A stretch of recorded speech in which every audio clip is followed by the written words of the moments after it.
নমস্কার বন্ধুরা, আমি মৌসুমি আর মৌসুমি শেষে আজ আমি এনেছি খুবই অসাধারণ স্বাদের একটি রান্না, ওলের ডালনা। সেই সঙ্গে আজকে পেয়েছি আমার খুদে ক্যামেরাম্যানটিকে। ওর আজকে জ্বর, তাই স্কুলে যেতে পারেনি। ও কিন্তু আমাকে যে কোনো কাজে সাহায্য করতে ভীষণই ভালোবাসে, তাই ওর জন্যে একটা লাইক তো অবশ্যই পাওনা থাকলো। ওলের এই রেসিপিটা খেতে এতটাই সুস্বাদু হয় যে মাছ মাংস না থাকলেও এটা দিয়ে অনেকটা ভাত খেয়ে নেওয়া যায়। রেসিপিটা অবশ্যই একবার বাড়িতে বানিয়ে দেখবেন, খুবই ভালো লাগবে। এই রেসিপির জন্য আমি 400 গ্রাম ওল নিয়েছি। খোসা ছাড়িয়ে টুকরো করে নেব। ওল কিন্তু খুবই উপকারী একটি সবজি। এতে আছে fibre, manganese, potassium, vitamin C, vitamin B6। এছাড়াও ওলে আছে ক্যান্সার প্রতিরোধী ক্ষমতা। টুকরো করা হয়ে গেলে ওলটাকে ভালো করে জলে ধুয়ে নেব, কারণ ওলে অনেক ময়লা থাকে। দুটো মাঝারি সাইজের আলু খোসা ছাড়িয়ে টুকরো করে নেব। আলু না দিতে চাইলে নাও দিতে পারেন, অসুবিধা নেই। এদিকে একটা বাটিতে একটা বড় চামচ আদা রসুন বাটা নিয়ে নেব। তার সাথে একে একে মিশিয়ে নেব ছোট 1 চা চামচ করে জিরে গুঁড়ো, ধনে গুঁড়ো আর হলুদ গুঁড়ো। এরপর অল্প জল দিয়ে মশলাটাকে ভালো করে গুলে নেব। এতে কি হবে, মশলার স্বাদ গন্ধ অনেকটা বাড়বে, সেই সঙ্গে মশলাটা পরিমাণে অনেকটা বাড়বে, মানে অল্প মশলায় ভালো গ্রেভি হবে। এবার ওলটাকে লবণ আর হলুদ দিয়ে হালকা ভাপিয়ে নেব। ভালো করে সেদ্ধ করার কিন্তু কোনো দরকার নেই। আমি একবার ফুটিয়ে নিয়ে লো ফ্লেমে ঢাকা দিয়ে 5 মিনিট মতো রেখে দিয়েছিলাম। তারপর জল থেকে ছেঁকে তুলে নিয়েছি। এইভাবে ভাপিয়ে নিলে ওলটা রান্না করতে যেমন সুবিধা হয়, তেমনি ওলে যদি একটু কুটকুটে ভাব থাকে সেটাও অনেকটা কমে যায়। দেখুন, ওলটা কিন্তু খুব বেশি সেদ্ধ হয়ে যায়নি। যখন আমি চামচে করে কাটছি তখন কাটা তো যাচ্ছে, কিন্তু একটু রেজিস্ট্যান্স কিন্তু এখনও আছে। খুব বেশি কিন্তু নরম করে ওলটাকে সেদ্ধ করা যাবে না, তাহলে রান্নাটা ঘাটা ঘাটা হয়ে যাবে, একদমই ভালো লাগবে না। কড়াইয়ে দিয়েছি 3 টেবিল চামচ মতো রিফাইন্ড অয়েল। তেল গরম হয়ে গেলে ফ্লেমটাকে একদম কমিয়ে দেব। তারপর আলুটা দিয়ে দেব। আলু দেওয়ার পর দেব সামান্য লবণ। এরপর বেশ নরম করে আলুটাকে ভেজে নেব। আপনারা চাইলে কিন্তু রান্নাটাকে সর্ষের তেলেও করতে পারেন। দেখুন, খুন্তি দিয়ে খুব সহজেই আলুটাকে ভাঙা যাচ্ছে। এরপর কিন্তু আলুটা তুলে নেব। ওই তেলেই দিয়ে দিলাম ভাপিয়ে রাখা ওল। মিনিট 2-3 মতো মিডিয়াম ফ্লেমে সাবধানে ভেজে নেব। ওলটা যেহেতু ভাপিয়ে নিয়েছি, তাই খুব বেশি নাড়াচাড়া করা যাবে না, তাহলে কিন্তু ওলটা ভেঙে যেতে পারে।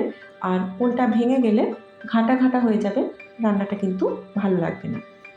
ফোড়নে দিলাম 1/2 টিস্পুন সাজিরে, একটা শুকনো লঙ্কা সামান্য ফাটিয়ে দিয়েছি, দিলাম 1 টুকরো দারচিনি আর 2টো তেজপাতা। মশলাটা একটু ভেজে নেব। এরপর দিয়ে দেব পেঁয়াজ কুচো। পেঁয়াজটা খুব বেশি লাল লাল করে কিন্তু ভাজবো না, আর ফ্লেমটাও হাই করব না, মিডিয়াম ফ্লেমে নরম হওয়া পর্যন্ত ভেজে নেব। তারপর দিয়ে দেব টমেটো কুচো। টমেটো দিলেই সাথে সাথে দিয়ে দেব নুন। এতে টমেটোটা খুব তাড়াতাড়ি নরম হয়ে যাবে। টমেটোটাকে হালকা নাড়াচাড়া করার পর লো ফ্লেমে মিনিট খানেকের জন্যে ঢাকা দিয়ে দিচ্ছি। এতে টমেটোটা বেশ সেদ্ধ হয়ে যাবে। এরপর একটা খুন্তি দিয়ে টমেটোটাকে ভালো করে ঘেঁটে দেব, এতে গ্রেভিটা ঘন হবে। এরপর আদা রসুন আর গুঁড়ো মশলার পেস্টটাকে দিয়ে দিচ্ছি। ভালো করে কষিয়ে নেব। সমানে নাড়াচাড়া করে মশলাটাকে মিডিয়াম ফ্লেমে কষাবো যতক্ষণ না পর্যন্ত মশলা থেকে তেল ছাড়ছে। আপনারা চাইলে পেঁয়াজ, টমেটো দুটোকে বেটেও রান্নায় দিতে পারেন।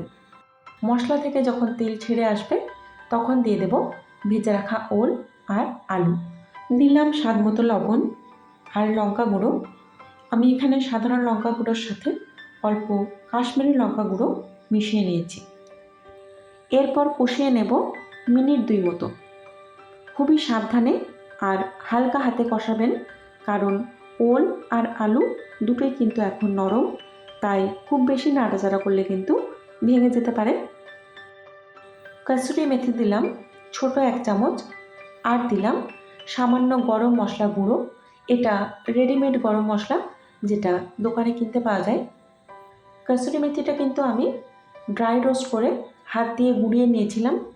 ওলের ডালনা সম্পূর্ণ নিরামিষ হোক কিংবা পেঁয়াজ রসুন দিয়ে সামান্য কসুরি মেথি দিয়ে দেখবেন খুব ভালো ফ্লেভার আসে। কসুরি মেথি দিয়ে মিনিট খানেক মতো কষিয়ে নিয়েছি। ব্যাস আসল কাজ সব সারা। এরপর জল দিয়ে একবার একটা বয়েল আসতে দেব। স্বাদের ব্যালেন্সের জন্য দিয়ে দিয়েছি খুব সামান্য একটু চিনি।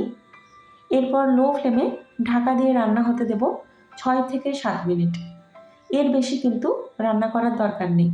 যদিও কষানোর সময়ে রেডিমেড গরম মশলা গুঁড়ো দিয়েছিলাম, তবু আমার মনে হয় যে ডালনায় যতক্ষণ না পর্যন্ত টাটকা গরম মশলা পড়ছে ততক্ষণ যেন ডালনার স্বাদ খোলে না। তাই আমি 2 ছোট এলাচ আর 2 লবঙ্গ বেটে মিশিয়ে দিচ্ছি। এরপর ওভেন অফ করে রেস্ট করতে দেবো অন্তত পক্ষে 5 মিনিট।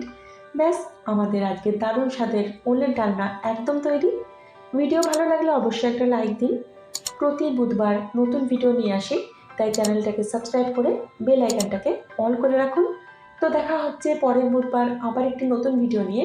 ততদিন পর্যন্ত সকলে সুস্থ থাকুন। Thank you so much.